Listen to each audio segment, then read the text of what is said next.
Hey friend, so it is office decluttering day and I am feeling a little overwhelmed. I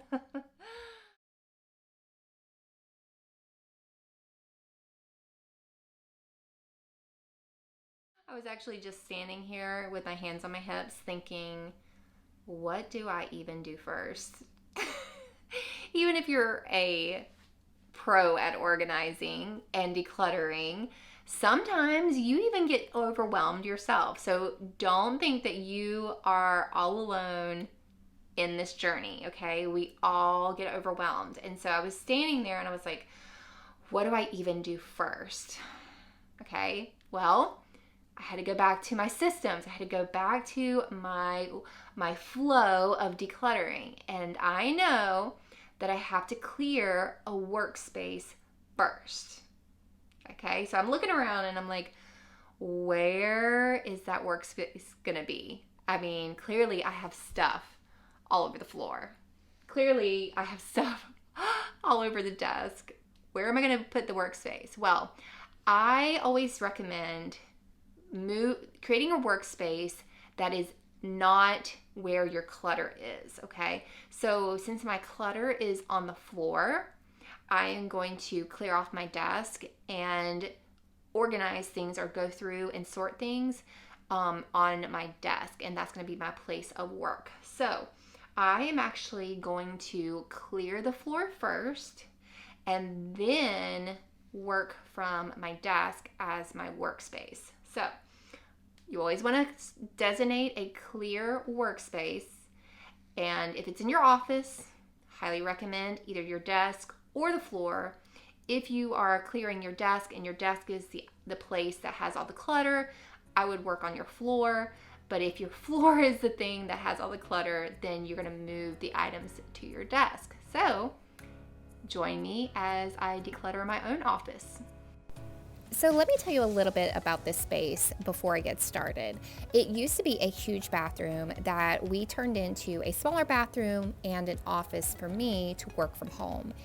And as I've been decluttering the house and gathering up office supplies that I have been storing throughout the rest of the house, homeschool supplies, I have been just bringing it here, stacking it up, and it's really been piling up. But it's okay because it really shows me how much we have. Do I really want to keep all of that?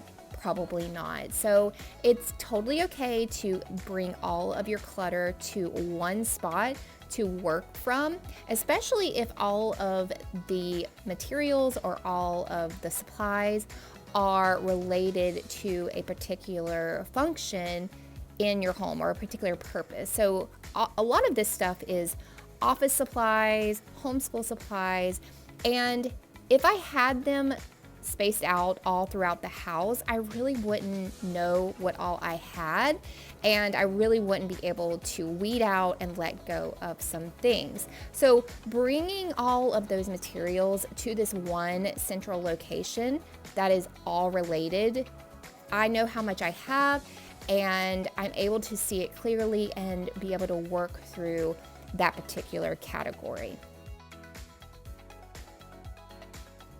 All right, so the first thing that I am going to do is I am going to make some space, make some work room by removing my chair, removing some of the things that are on the floor, and I'm going to clear off my desk and then just start bringing a lot of this material and this clutter up to my desk so that I have the mess in one central location and I can work from that location.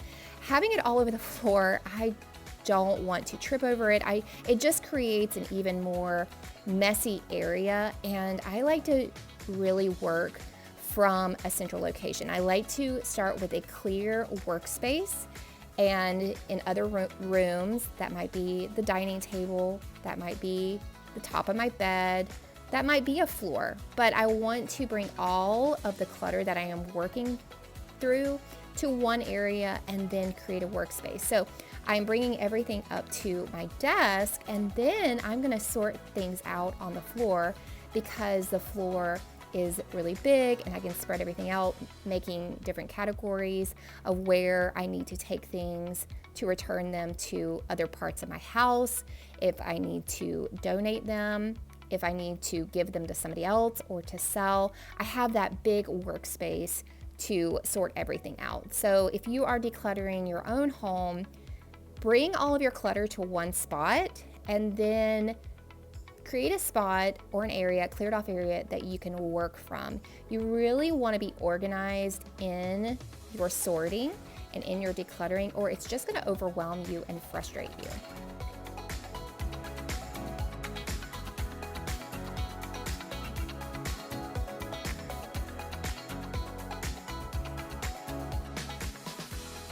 Now, since my entire floor is clear and clean, I'm going to give it a quick vacuum over. I know this might seem futile and you might think to do this afterwards, but I feel like the cleaner that I can keep my space while I'm sorting and decluttering, it just makes me feel better.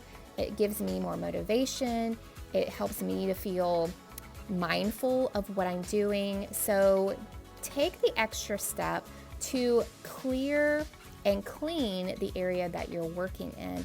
As I declutter, I also like to dust shelves. I like to dust baseboards. I really like to give it a deep clean while I'm decluttering because I'm not competing with the stuff in the room. So once you have cleared your workspace, give it a quick wipe over or a vacuum just to help you feel better about sitting on the floor and sorting through your items. Okay, now that the floor is completely clear and clean, I'm now going to sort through the items that are on the desk, bringing down different piles and working through those piles. I want to be very mindful of what I'm holding on to because I can either let it go now or I can make a decision later on to let it go. But either way, there is going to come a time that I'm going to have to make a decision for this item. The longer that you hold on to something, the longer you will hold on to something. So letting it go now when you've taken a healthy evaluation of the item, is it purposeful? Is it useful? Is it needed? Is it important to me? Am I really enjoying this item? So if the answer is, maybe, not really, then just go ahead and let it go. So some of the items that I am working through and throwing away are old homeschool materials that I have held on to for one reason or another. Maybe I thought I was going to return back to that curriculum, or I've spent a lot of money on that curriculum and it feels wasteful to throw it away. If you struggle with these kinds of thoughts, think about this. If the item is just sitting in your house, or if the item is being discarded or donated, either way, it's waste. If you're not using it, then it's waste. Having the item in your home doesn't bring it more value. It doesn't make it more important. It doesn't give you more satisfaction just keeping it. Either way, whether you keep the item or you discard it, you have already wasted the money or the time that you have spent either acquiring or keeping and managing that item.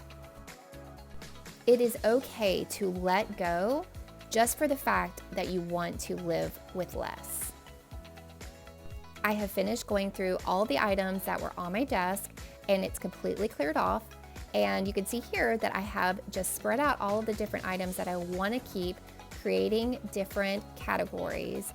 And this is why it's really important to have a cleared off workspace from the very beginning so that you're only dealing with the items you're sorting through. Now that I have all the items sorted and laid out on the floor, I know exactly where they need to go. The items that I am taking to other rooms in the house, I am simply putting in the hallway to just get them out of the room so that I can deal with those all at one time. And then what's going to be left is the items that I need to sort and display and to stage in the office. So I have a 3-step process for decluttering each room. It's first clear the area, then it's sort, and then it's stage. Some people would use the word organize for that last part, but I find that word to be a little overwhelming for people who have identified as people who are disorganized or not very good at organizing. And by doing that small shift in your vocabulary, exchanging the word organize for stage, it's going to change your mindset as far as the action steps that you need to take when you're decluttering the room. You are going to stage the room to make it easier to live. For me, this room feels a lot easier to live in. It feels clean. I feel like I can go in here and not be bombarded with clutter. I feel like a cluttered room creates a cluttered mind, and it really hinders my productivity.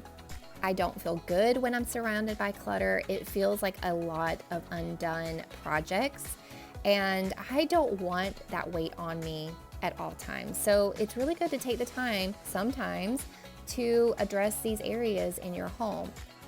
Some of the things that you might be weeding out of your home might not even be clutter. They might be perfectly good items that you do like, but you may have gotten to the point where you just have too much. Too much of a good thing is no longer a good thing. So you need to let go of some things. You need to weed out some items to get back to the place that is within your capacity, the level of your capacity. We all have a ceiling, and we like to push that ceiling as far as we can. We like to push those boundaries and get right up to the edge with how much stuff that we have in our life that we are managing, and it gets to be too much. Like I said, too much of a good thing is no longer a good thing.